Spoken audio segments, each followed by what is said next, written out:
வணக்கம் அன்பர்களே. அஸ்ட்ரோசிரி சேனல் வாயிலாக நான் உங்கள் அஸ்ட்ராலஜர் டாக்டர் சதீஷ். ரிஷபராசி அன்பர்களே, இந்த 2024 பிப்ரவரி மாதம் எப்படி இருக்கும் அப்படின்னு பார்க்கும் பொழுது, உங்களுடைய ராசிநாதன் என்று சொல்லக்கூடிய சுக்கிர பகவான் 8ஆம் இடத்துல போய் மறைஞ்சிருக்கார். அப்ப ராசிநாதன் 8ல மறைஞ்சிறாரே, அப்போ பெரிய பாதிப்பை ஏற்படுத்தி விடுமா அப்படிங்கிற எண்ணம் ஒரு சிலருக்கு இருக்கும். ஸோ அப்படி கிடையாது. உங்க ராசிநாதன் 8ல மறைஞ்சிருக்கார், அதாவது 6க்குரியவனும் அவரே இருக்கிறதுனால ஒரு வகையில உங்களுடைய மன எண்ணத்துல ஒரு சில மாதிரியான ஒரு கன்ஃபியூஷன் உங்களுக்கு இருக்கும், ஒரு மாதிரியான ஒரு மந்தத்தன்மை இருக்கும். எந்த ஒரு விஷயம் செஞ்சாலும் கொஞ்சம் யோசித்து செயல்படுவது நல்லது அப்படிங்கிறது சொல்றேன்.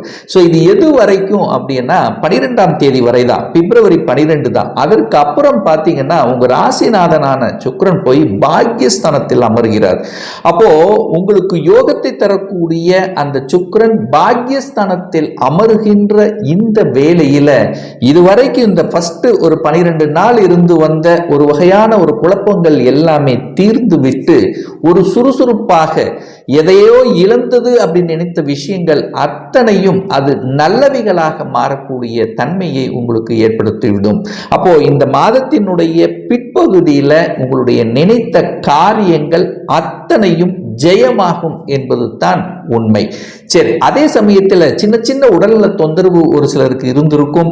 அந்த தொந்தரவுகள் அத்தனையும் இந்த மாதத்தினுடைய பிற்பகுதியில் சரியாகுங்கிறது தான் அமைப்பு. சரி, 2ஆம் இடத்து அதிபதியாக இருக்கக்கூடிய புதன் பகவான் பாக்கியஸ்தானத்தில் அமருவது உங்களுக்கு தனம் சார்ந்த விஷயத்தில் இருந்து வந்த அத்தனை பிரச்சனைகளும் தீரும் அங்கிறது தான் அமைப்பு. அப்ப தனம் நன்றாக இருக்க போகிறது, குடும்பம் நன்றாக இருக்க போகிறது, குடும்பத்தில் இருந்து வந்த அத்தனை பிரச்சனைகளும் தீரப்போகிறது இந்த மாதத்தினுடைய பிற்பகுதியில. சரி, 3ஆம் இடம் என்பது உங்களுடைய முயற்சி ஸ்தானம் அல்லவா, தைரிய வீரிய ஸ்தானத்தை அந்த புதன் பகவான் பார்க்கிறார். அப்போ தனஸ்தானாதிபதி 3ஆம் இடத்தை பார்க்கின்ற இந்த மாதம் பார்த்தீங்கன்னா அந்த புதன்ங்கிறது வியாபாரத்துக்குரிய ஒரு கிரகம் அல்லவா.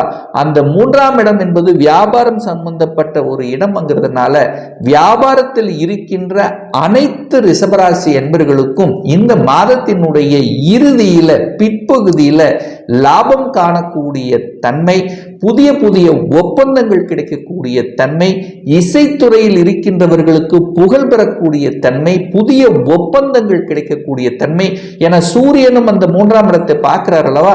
அரசாங்க ரீதியில் அரசு சம்பந்தப்பட்ட துறையில் இருப்பவர்களுக்கு இது நாள் வரை கிடைக்க பெறாத ஒரு புதிய ஒப்பந்தத்தில் கையெழுத்திடுவதற்கான வாய்ப்புகள் இந்த மாதம் உங்களுக்கு சிறப்பாக இருக்கிறது அப்படின்னு உறுதியாக சொல்லலாம்.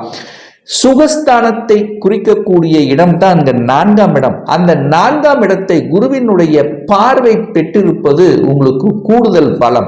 அப்போ 4ஆம் இடம் என்பது தாயை குறிக்கக்கூடிய ஒரு இடமும் அந்த இடம்தான். அப்போ தாயினுடைய ரீதியாக இருந்து வந்த பிரச்சனைகள், அதாவது சின்ன சின்ன மனக்கசப்புகள், இது எல்லாமே தீரக்கூடிய தன்மை, தாயினுடைய சொத்துக்கள் சார்ந்த விஷயத்தில் இருந்து வந்த பிரச்சனைக்கு ஒரு முடிவு கிடைக்கக்கூடிய ஒரு மாதமாக உங்களுக்கு அமைகிறது.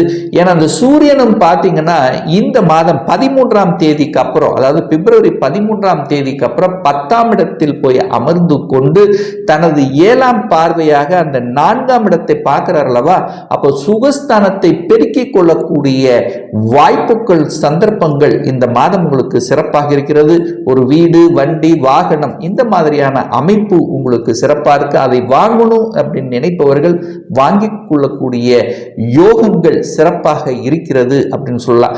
அந்த சூரியன் 4ஆம் இடத்தை பார்த்து அந்த சிம்ம மனையை பார்த்து பலப்படுத்துகின்ற காரணத்தால அரசு ரீதியாக இருந்தவர்களுக்கு இருந்து வந்த குழப்பம், அதாவது ஒரு இடமாற்றம் கிடைக்குது, அது போகலாமா வேண்டாமா அப்படின்னு இருந்து குழப்பத்தில் இருந்தவர்கள், அல்லது ஒரு ப்ரமோஷனுக்காக ரொம்ப நாளா ஆகுது, எனக்கு ஒரு ப்ரமோஷனே கிடைக்க மாட்டேங்குதே, ஏன் இவ்வளவு டிலே ஆகுது அப்படிங்கிற எண்ணத்தில் இருந்தவர்களுக்கு எல்லாமே இந்த பிப்ரவரி அதாவது 13ஆம் தேதிக்கு அப்புறம் உங்களுக்கு விடை கிடைத்துவிடும். நினைத்தவாறு ப்ரமோஷன் கிடைக்கும், நினைத்தவாறு இடமாற்றம் கிடைக்கக்கூடிய தன்மை. இதை வரையில் அந்த அரசு ரீதியில் இருந்து வந்த மன போராட்டத்துக்கு முற்றுப்புள்ளி வைக்கக்கூடிய தன்மை. ஒரு சிலருக்கு அரசாங்க எக்ஸாம் எழுதி காத்து கொண்டிருந்தவர்களுக்கு ஒரு ரிசல்ட், உங்களுக்கு நினைத்தவாறு ஒரு நல்ல ரிசல்ட் கிடைக்கும். அரசாங்க வேலை, அரசு சார்ந்த விஷயங்கள், அரசு சார்ந்த விஷயங்கள்ல ஒரு வேலையில பெண்டிங் இருக்கு, பாக்கி இருக்கு, அதை முடிக்க முடியாமல் இருக்கிறது. அந்த விஷயங்கள் அனைத்தும் உங்களுக்கு சாதகமாக இருக்கக்கூடிய தன்மைகள் இந்த மாதம் உங்களுக்கு சிறப்பாக இருக்கிறது அப்படிங்கிறத ஸ்ட்ராங்கா நம்ம சொல்லலாம். 5ஆம் அதிபதி, அதாவது பூர்வ புண்ணியஸ்தானத்தின் அதிபதி, பஞ்சமஸ்தானத்தின் அதிபதி என்று சொல்லக்கூடிய அந்த புதன் பகவான் பாக்கியஸ்தானத்தில் இருப்பது உங்களுக்கு கூடுதல் பலத்தை தருகிறது. அப்போ குழந்தைகளால ஒரு நல்லது ஒரு நிகழ்வுகள் நடக்க இருக்கிறது.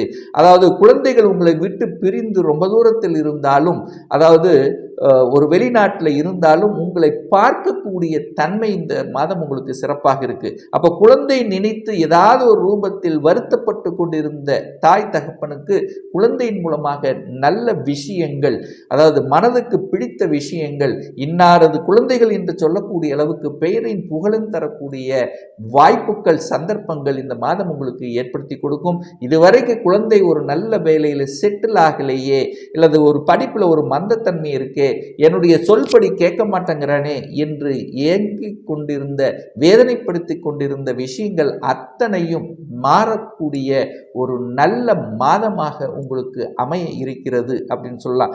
அதே சமயத்தில் இந்த கடன் சார்ந்த விஷயங்கள்ல மட்டும் கொஞ்சம் ஜாக்கிரதையா இருக்கணும். ஏன்னா 6க்குரியவன் 8ல போய் மறைஞ்சிருக்கார். அப்போ கடனை வளர்க்கும் அப்படிங்கிற விதத்தில் இருக்கிறது. அதே சமயத்தில் உடல்நலம் சார்ந்த விஷயத்திலும் கொஞ்சம் அக்கறை எடுத்துக்கணும் அப்படிங்கிறதையும் ஞாபகத்தில் வைத்துக் கொள்ளுங்கள்.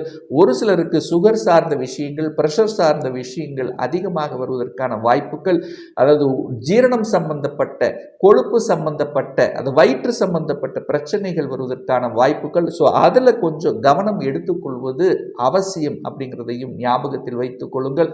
அதுவும் இந்த பிப்ரவரி 13ஆம் தேதி வரை தான். அதுக்கப்புறம் உங்களுக்கு எல்லாமே சரியாகக்கூடிய தன்மை.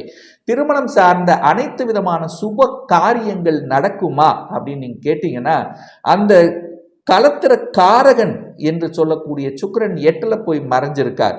அதாவது பெண்களின் கலத்திர காரகன் என்று சொல்லக்கூடிய செவ்வாயும் 8ல இருக்கு. அப்போ அந்த சுக்கிரனும் செவ்வாயும் 8ல இருக்கிறனால சின்ன விஷயத்துல கொஞ்சம் ஒரு தள்ளி போடக்கூடிய தன்மை இருக்கும். என்னமோ செட் ஆக மாட்டேங்குதே, ஏதோ ஒரு தடை ஏற்படுகிறதே அப்படிங்கிற எண்ண உணர்வுகள் இருக்கும். ஆனால் இந்த சுக்கிரனும் செவ்வாயும் பார்த்தீங்கன்னா இந்த மாதத்தினுடைய பிற்பகுதியில், அதாவது செவ்வாய் பகவான் பிப்ரவரி 5ஆம் தேதி பெயர்ச்சி ஆகிறார்.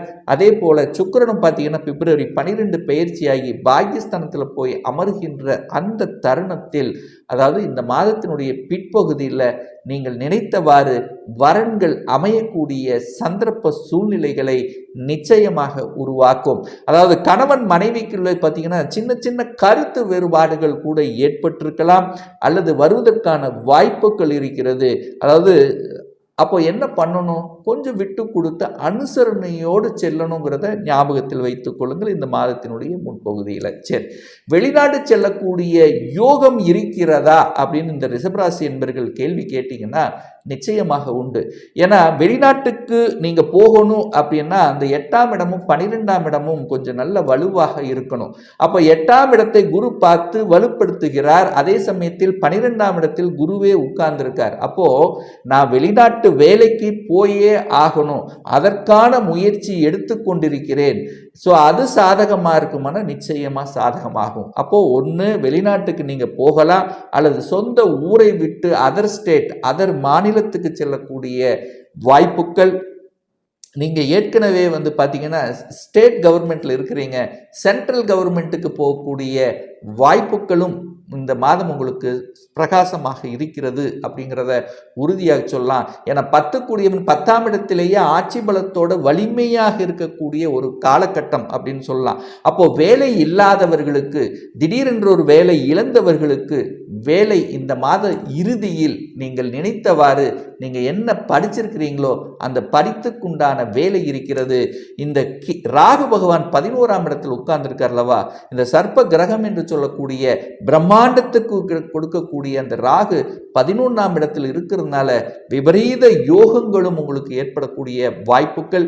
என குருவின் வீட்டில் இருக்கின்ற ராகு உங்களுக்கு வெளிநாட்டு தொடர்புகளை ஏற்படுத்தி அந்நிய மதம், அதாவது வெளி மாநிலம் மூலமாக அல்லது வெளிநாட்டின் மூலமாக அல்லது நீங்கள் ரொம்ப நாளாக அதாவது ஒரு நண்பர்களின் மூலமாக, அதாவது குழந்தை சார்ந்த, அதாவது ஸ்கூலில் படித்த இருந்த உங்கள் நண்பர்கள் ஒரு 10-12 வருடங்களுக்கு பின்பாக உங்களுக்கு ஒரு தொடர்பு ஏற்பட்டு அவர்களின் மூலமாக உங்களுடைய வேலை தொழில் சார்ந்த விஷயத்தில் ஒரு லாபகரமாக வெற்றிகரமாக ஒரு நல்ல இதை கொடுக்குங்கிறதுலையும் எந்த மாற்று கருத்தும் இல்லை இந்த மாதம். ஸோ ஆக மொத்தம் ஒரு நல்ல தெய்வ வழிபாடு அப்படின்னு எடுத்துக்கொண்டால் இந்த ரிஷபராசி அன்பர்களுக்கு வேலை சார்ந்த விஷயம், தொழில் சார்ந்த விஷயத்தில் இருந்து வந்த அத்தனை பிரச்சனைகளுக்கு தீர்வு கிடைக்கணும் அப்படின்னா ஒவ்வொரு சனிக்கிழமை என்று ஆஞ்சநேயர் பகவானை சென்று வழிபடும் போது நிச்சயமா அந்த பிரச்சனையிலிருந்து விடுபடுவீர்கள்.